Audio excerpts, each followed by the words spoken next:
प्रिय विद्यार्थियों, स्वागत है आप सभी का आपके YouTube चैनल धीरज विश्वा स्टडी में। मैं धीरज विश्वा। कैसे हैं आप लोग? उम्मीद करता हूँ स्वस्थ होंगे, आप अपनी स्टडी कंटिन्यू कर रहे होंगे। आज फिर करंट अफेयर्स की बात करते हैं। आज का करंट अफेयर्स 18 जून 2021 का करंट अफेयर्स। करंट अफेयर्स के बारे में सबको पता होना चाहिए, मतलब दुनिया में क्या हो रहा है सबको इसके बारे में जानकारी होनी चाहिए, जो कि सभी कॉम्पिटिटिव एग्जाम्स के लिए बहुत ही इंपॉर्टेंट होता है करंट अफेयर्स। आजकल जितने भी कॉम्पिटिटिव एग्जाम्स होते हैं, जितने उसमें सिलेबस के क्वेश्चन नहीं आते, साइंस मैथ इंग्लिश के नहीं आते, उससे ज़्यादा करंट अफेयर्स के क्वेश्चन आते हैं। जो करंट अफेयर्स को कंप्लीट कर लेता है, समझ लीजिए ये वो जो है एग्जाम को करेक्ट कर लेगा। तो चलिए स्टार्ट करते हैं करंट अफेयर 18 जून 2021। ठीक है, क्वेश्चन पहला है, केंद्र सरकार ने ऑर्डिनेंस फैक्ट्रियों को लेकर 200 साल पुराने किस बोर्ड के पुनर्गठन के लंबित प्रस्ताव को मंजूरी प्रदान की है? ऑर्डिनेंस फैक्ट्रियों को लेकर 200 साल पुराना बोर्ड है, उसके पुनर्गठन का एक प्रस्ताव जो है वो लंबित था। अभी केंद्र सरकार ने उसको प्रस्ताव को मंजूरी दे दी है। ठीक है, तो केंद्र सरकार ने नीतिगत सुधारों में बदलाव करते हुए 200 साल पुराने आयुध बोर्ड को 7 अलग अलग कंपनियों में बदलने का फैसला किया है, जिससे इनकी जवाबदेही तय की जा सके और भारत के रक्षा निर्माण में, मतलब रक्षा क्षेत्र को अधिक से अधिक मजबूत बनाया जा सके, अधिक से अधिक शस्त्रों का उत्पादन किया जा सके और दूसरे देशों को भी रक्षा सामान जो है, जैसे कि ऑर्डिनेंस, मतलब जितने भी औजार होते हैं, हथियार होते हैं, तोप होते हैं, इन सबको दूसरे देशों को भी एक्सपोर्ट किया जा सके और भारत के जो रक्षा उत्पादन का लक्ष्य है उसको पूरा किया जा सके। तो इसीलिए इसमें बदलाव कर दिया गया और 7 अलग अलग कंपनियों में इसको बदल दिया गया है। ठीक है, अब देखते हैं तो वो कौन सा निर्माण बोर्ड था? वो था आयुध निर्माण बोर्ड। आयुध निर्माण बोर्ड। ठीक है, अब देखते हैं दूसरा क्वेश्चन, भारतीय मूल के किस अमेरिकी नागरिक को माइक्रोसॉफ्ट कंपनी ने अपना नया चेयरमैन नियुक्त किया है? ठीक है, तो भारतीय मूल के अमेरिकी नागरिक का मतलब होता है वो भारतीय जो पहले भारतीय थे, जिनके माता पिता भारतीय थे लेकिन अमेरिका में जाके बस गए हैं, वहां को उनकी नागरिकता प्राप्त हो गई है, उनको बोलते हैं भारतीय अमेरिकी नागरिक। ठीक है, तो ये है सत्या नडेला।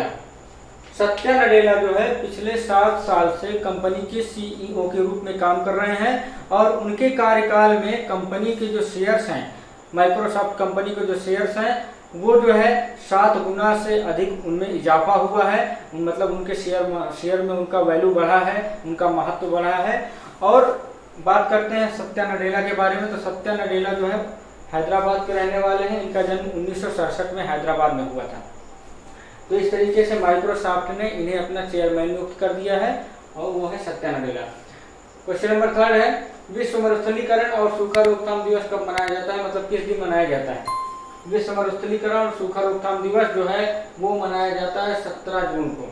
विश्व मरुस्थलीकरण, रोकथाम और सूखा दिवस इसलिए मनाया जाता है ताकि लोगों को बढ़ते हुए मरुस्थल और बढ़ते हुए सूखा के बारे में जागरूक किया जा सके और इसके उपायों के लिए प्रकाश डाला सके, मतलब इसके लिए उपाय किए जा सके ताकि मरुस्थलीकरण को रोका जा सके और सूखा को रोका जा सके। इसके लिए 17 जून को विश्व मरुस्थलीकरण और सूखा रोकथाम दिवस मनाया जाता है।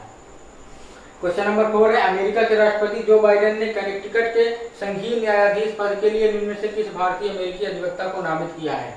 अमेरिका के राष्ट्रपति जो बाइडेन है और उन्होंने अभी भारतीय अमेरिकी नागरिक को जो है न्यायाधीश के पद के लिए नामित किया है। तो उनका नाम है सरला विद्या नगाला।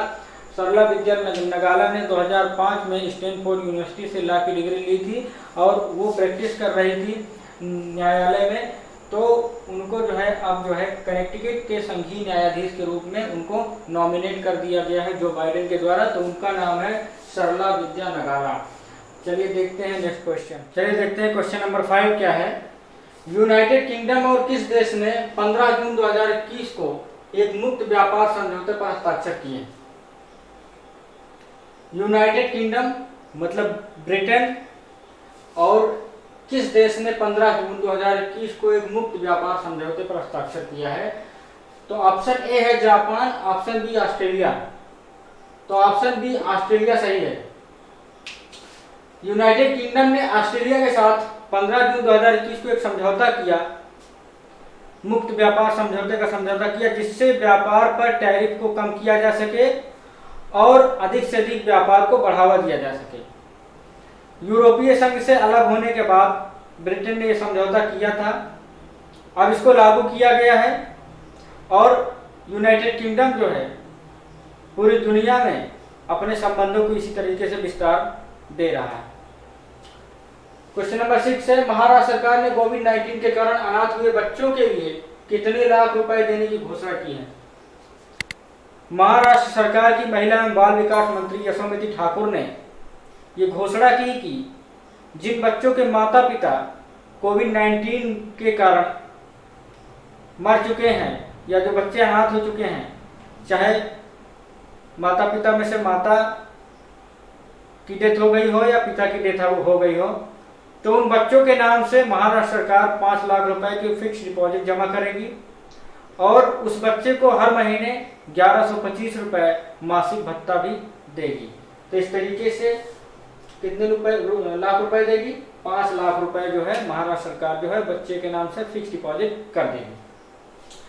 क्वेश्चन नंबर 7 है, अंतरराष्ट्रीय पारिवारिक प्रेषण दिवस किस दिन मनाया जाता है?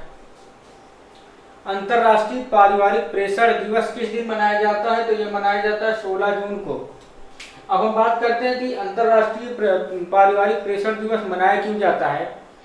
तो जो भी लोग विदेशों में रहकर प्रवास करते हैं और वहां अपनी रोजी रोटी कमाते हैं और अपने परिवार को अच्छा जीवन स्तर देने के लिए मेहनत करते हैं, उनको सम्मान देने के लिए अंतरराष्ट्रीय पारिवारिक प्रेषण दिवस मनाया जाता है और ये 2015 से इसको संयुक्त राष्ट्र संघ द्वारा मनाया जाने लगा है। तो 16 जून है वो। क्वेश्चन नंबर 8 है, केंद्र सरकार ने हाल ही में उर्वरक सब्सिडी के लिए कितने करोड़ रुपए की मंजूरी दी है? हाल ही केंद्र सरकार ने उर्वरक सब्सिडी के लिए जितना वो सब्सिडी देती थी उसमें से और बढ़ोतरी किया है। कितना बढ़ोतरी किया है? तो 14,775 करोड़ रुपए की सब्सिडी में केंद्र सरकार ने बढ़ोतरी की है। ठीक है, तो ये बढ़ोतरी क्यों की गई है? क्योंकि जो डीएपी हो गया या कुछ और गैर यूरिया उर्वरक हो गए, उनकी कीमतें जो है इंटरनेशनल मार्केट में बढ़ती रहती है, जहां से इसको आयात किया जाता है। तो इस बढ़े हुए दाम से बचाने के लिए सस्ते दर पर किसानों को बेचने के लिए या किसान इसको सस्ते दर पर खरीद सके डीएपी और जो उर्वरक हैं, तो उसमें सरकार ने 14,775 करोड़ रुपए की बढ़ोतरी कर दी है ताकि किसानों को सस्ते दर पर उर्वरक प्राप्त हो सके। तो इस तरीके से 18 जून 2021 का करंट अफेयर्स आज हो गया है। आपसे रिक्वेस्ट है कि जिन्होंने अभी तक चैनल को सब्सक्राइब नहीं किया है वो सब्सक्राइब कर लें, बेल आइकन प्रेस कर लें, वीडियो को पूरा देखा करें, वीडियो को अधिक से अधिक शेयर करें, लाइक करें। शेयर करने से ये होगा कि ज़्यादा से ज़्यादा लोग इसको देख सकेंगे और वो अपनी स्टडी को मेंटेन कर पाएंगे।